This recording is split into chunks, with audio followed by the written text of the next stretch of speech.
Hello, welcome to TeamPulse. I'm Cristina Lopez and I will be presenting the Telerik management tool for Agile environments. This video was created using a 30-day TeamPulse trial that will expire on November 15. The PowerPoint presentation using this video will be uploaded to GitHub along with the video. The project can be accessed via this link, but you need to be registered for that, so send me an email in that case. Telerik allows you to use the application free of cost on trial basis, and you can register to get your own projects. Once you register, you will have some projects already created that you can use as a reference. You can use TeamPulse directly in the web, or you can download an application to install locally. In this demo, I'm going to be using the web interface only. A very user-friendly documentation can be found here. Once registered, you are provided with a URL where your projects are hosted. Once inside TeamPulse, you land into the My Perspective page. My Perspective is one of the two default views provided. The other one is the backlog. You can create more views by clicking Create View. A view is a filter of all the work items. In this example, my perspective view is going to be any type of work item that is a story, a bug, or a task.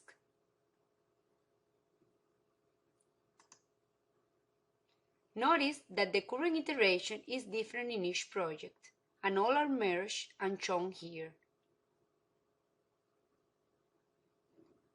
Of course, you can filter work projects to view. The concept of Assign to Me is shown in this filter. All the items can be shown as a list or as a board. Any changes done to this filter can be saved. When the TeamPulse site is created for you, it already contains some sample projects. You can easily add your own. Photo Editor Windows app is a project I create. To add a project, simply click New Project. When creating a project, specify name, select the administrator from a list of users, start date, and template. Different templates are already supported. They offer different types of work items, statuses, transitions, and a lot of other things. Once inside the project, you can define its members. The members are added selecting from the user list. These are the users that we have configured that are not members of this team yet. You can add new users by going to the users here and adding new user. Here, you select if it is licensed or not. This has to do with the amount of licenses purchased from Telerik. TeamPulse has the concept of teams. Teams are not a group of members per se. They represent a team a work item can be assigned to. For example, the designers, the DBAs, or the compliance team. Work items can be assigned to users or to teams. You can also define areas for your project, and the work items may be associated with them. Persona is a very interesting concept that TeamPulse has. It represents a user of the software being developed. In a simple photo editor, there are not many types of users, but if we think of a web application, personas may be the administrator, the advanced user that can upload content, and the regular user that can only view. Don't think in terms of security, but in terms of different actors. Releases and iterations. Here is where the iterations are planned. They can be organized in a tree structure, although they may not be linked and just go over time in a linear fashion. In this example, I have 3 iterations tied to the first release of the application. Start is the iteration we're currently in. The first iteration was called planning. You can name them as you want. Let's add a new iteration. It will be called extra iteration. It will be tied to the first release and it will have a duration of 14 days. The default duration you can specify it in the general settings of the project. When we save and close, we will get a warning in the first release. That's because this iteration is supposed to end by December 12th and the first release was supposed to end on November 28th. We can fix this error just by setting this iteration as it doesn't belong to the first release or by changing the end date of the first release. Time tracking. Work types indicate ways we can divide the time spent on the project. A good example is divided in billable and not billable. For doing so, we create 2 work types.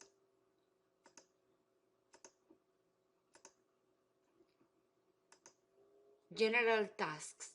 When we want to track time of tasks that are not project related but affect our planning, let's say training or vacation, we create them as general tasks.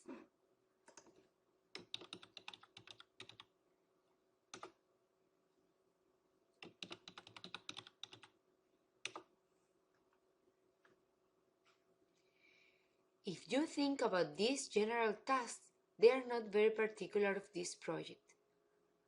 If we want them to be available for every project, they shouldn't be created here.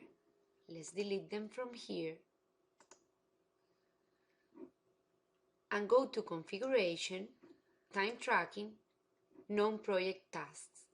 As you see, I have created 3 of them as example. When in the application we go to Work, Timesheet, we can see the tasks assigned to the current user in all projects for the current week. If you go down, you can see the general tasks, and then you can see the general tasks at project level. You can assign time to those tasks. Advanced settings. Advanced settings allows us to further customize our project template to really match our development process. The settings of the project are presented in an XML file that you can modify. Be careful because you may corrupt the project, so always save a backup copy first. The XML file is very readable, so it can be understood easily. The type of things that you can define include the entities supported by the project. You can add new work item types, define statuses for them, transitions between the statuses group, that means the completed or the non-started, and rules. Here we are in the backlog. The backlog is another view of the work items with a pre-configured filter to show only the items that have not started yet. You can see many attributes of the work items, and like any other view, you can decide which to show among many possible columns. Let's edit some of the work items. By double-clicking it, you can go to the page of the work item, where you can set the description and comments, and you can associate tasks to it. In this case, the work item that we are opening is a story. We can associate new tasks, for example,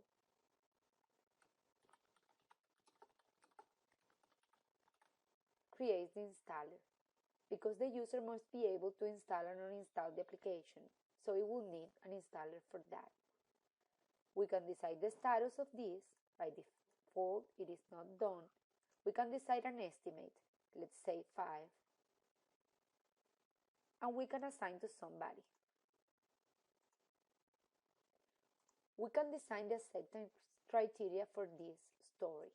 In this case, let's say that the installer must work fine in multiple Windows platforms.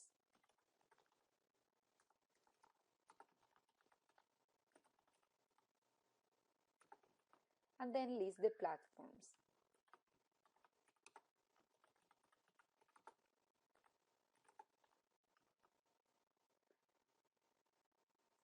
We can relate this story with other work items, and we can see the history of this story, how it has been changing over time. It is auditing all the changes done to the attributes of this story. How to track progress. Once I am in my perspective view, I can see the work items that are related to me. I can open any of them and edit it. For example, in this case, let's say that I finish implementing the backend logic. I will move the status from in progress to done, and then it's saved. When I go back, you will see that the work item moved from here to here. Ideas and Feedback Portal. TeamPulse has the nice feature of automatically creating a web portal for every project. When you go to Ideas and Feedback Portals, you will see the projects that you have with the URLs of the portals that were created for them. Let's create the portal of our newly created Photo Editor Windows app. The portal is the place to capture feedback from project stakeholders and end users. It can be accessed by users regardless of whether they are licensed to use TeamPulse or not. It can be configured to allow Forms authentication and/or Windows credentials. The look of the portal is customizable, as well as the feedback items type. In the default configuration, it supports submitting ideas, feedback, feature requests, and problems. Let's submit a new feedback. First, you type in here the title of the feedback you want to submit. Let's say, it would automatically do a search for similar topics. If none found, you submit new. Here you can provide a more detailed description and even attach files. Now we submit. And the feedback item will appear here. But what is more interesting is that if we go to our TeamPulse backlog and we refresh, we are going to see the feedbacks and other feedback items submitted by the user appearing here.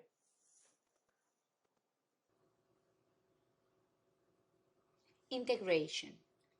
TeamPulse supports integration with TFS and Git. Here I'm going to show you a connection that I already have with the Git project hosted in GitHub that we create for this class. When I click on the connection that I already create, you can see the details of the connection and the credentials. If you go to Source Control Integration, you will see information of how to associate Git commits with TeamPulse work items.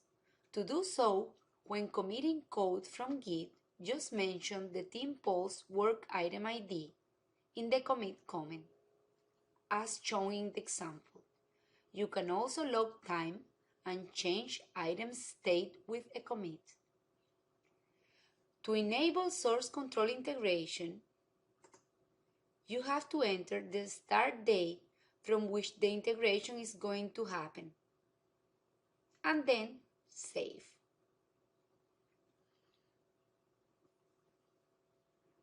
Developer API. For developers, TeamPulse offers a simple REST API that allows implementing client applications that read and write directly to the TeamPulse data. The requests and responses are in JSON format.